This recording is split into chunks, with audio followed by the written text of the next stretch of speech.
সফার স্মৃতিচারণ করে হুমায়ুন আহমেদ লিখেছিলেন, আমি আমার যৌবনে হন্টন পীরের মতো একজনকে পেয়েছিলাম। আমরা দল বেঁধে তার পিছনে হাঁটতাম, তিনি যদি কিছু বলতেন মুগ্ধ হয়ে শুনতাম। গভীর রাতে নীলক্ষেত এলাকায় তিনি হাঁটতে হাঁটতে আবেগে অধীর হয়ে দুই হাত তুলে চিৎকার করতেন, আমার বাংলাদেশ, আমার বাংলাদেশ। আমরা গভীর মুগ্ধতায় তার আবেগ এবং উচ্ছ্বাস দেখতাম। তার নাম আহমদ সফা, আমাদের সবার সফা ভাই। একটা মানুষের মধ্যেই গোঁজামিল থাকে, কিন্তু যে সাপ সে 100% সাপ, যে শেয়াল সে 100% শেয়াল। মানুষ সাপও হইতে পারে, শেয়ালও হইতে পারে, পাখিও হইতে পারে। মানুষেরই বিভিন্ন চরিত্র নেওয়ার ক্ষমতা আছে, বুঝছো?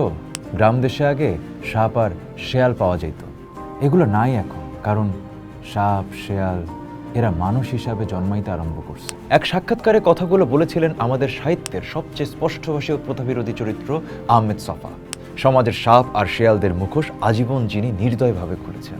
1943 সালের 30 জুন চট্টগ্রামের চন্দনাইশের গাছবাড়িয়া গ্রামে তার জন্ম। বাবা হেদায়েত আলী আর মা আসিয়া খাতুনের কৃষক পরিবার নিয়ে তার মনে কোনো হীনমন্যতা ছিল না। বুক ফুলিয়ে বলতেন এই চাষা পরিচয়ই তার অহংকার। তরুণ বয়সে সুধাংশু বিমল দত্তের মাধ্যমে কমিউনিস্ট পার্টির সাথে যুক্ত হন সফা। মাস্টার দা সূর্য সেনের বিপ্লবী আদর্শে অনুপ্রাণিত হয়ে বন্ধুদের নিয়ে উপড়ে ফেলেছিলেন চট্টগ্রামের 2000-এর রেল লাইন। পুলিশের গ্রেপ্তার এড়াতে তাকে পার্বত্য চট্টগ্রামে আত্মগোপনেও থাকতে হয়েছিল সে সময়।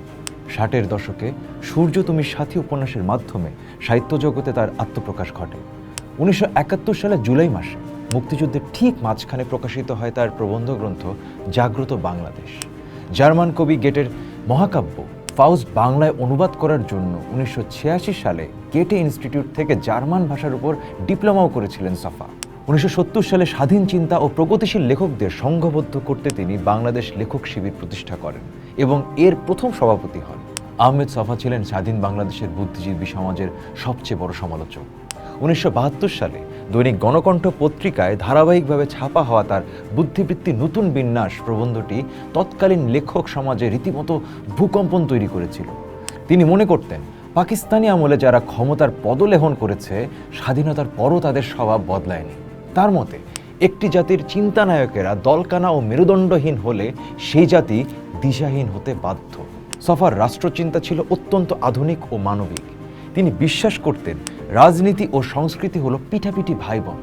রাজনীতিতে ফ্যাসিবাদের জন্ম হলে সংস্কৃতি এগোতে পারে না, আবার সাংস্কৃতিক অগ্রগতি ছাড়া রাজনৈতিক মুক্তি অসম্ভব।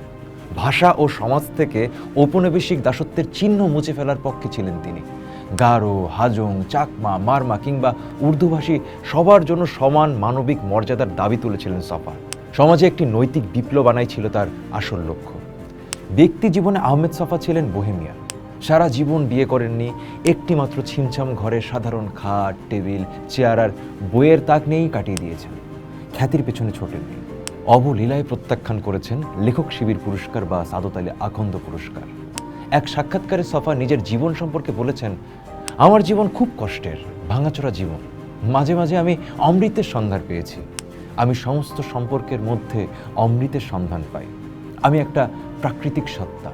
কিছুদিন বাদেই আমি নিরস্তিত্ব হয়ে পড়ব। আমি তো পাখির জগৎ অবস্থান করতে পারতাম, কিন্তু মানুষের জীবনের করুণ রঙ্গভূমি এই। এখানে থাকা ছাড়া আমার কোনো উপায় নেই। কিন্তু আমি পাখি বা গাছ এ কারণে নই যে মানুষের জীবন শুধু মানুষের মধ্যে সীমাবদ্ধ নয়। পাখির সঙ্গে, পশুর সঙ্গে, নক্ষত্রের সঙ্গে, গাছের সঙ্গে এই জীবনের যে বিস্তার, যাকে বলে অধিকার বোধ, সেটা আমি পাখিদের সঙ্গে না মিশলে জানতাম না। যেমন ধরো গাছ দাঁড়িয়ে আছে, তুমি চলছো, কিন্তু চলার মধ্য দিয়েও যে চলছে না তার সঙ্গে আমার একটা সম্পর্ক আছে।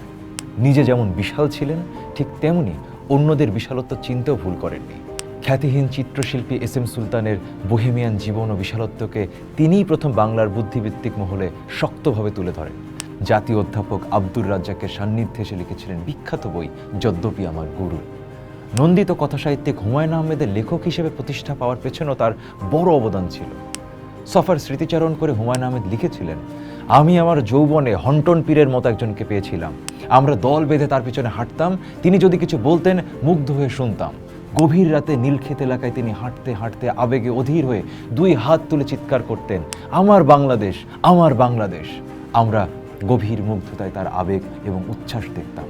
তার নাম আহমদ সফা, আমাদের সবার সফা ভাই। 2001 সালের 28 জুলাই এখন জন্মা বুদ্ধিজীবী প্রয়াত হন। মিরপুর শহীদ বুদ্ধিজীবী গোরস্থানে তিনি চিরনিদ্রায় শায়িত আছেন। তার রেখে যাওয়া প্রশ্নগুলো আজও আমাদের সমাজে জীবন্ত। সফার কোন লেখা আপনাকে সবচেয়ে বেশি ভাবিয়েছে জানান কমেন্টে। পোস্ট দেখুন, ভাবুন, করুন। থাকুন পোস্টের সাথে।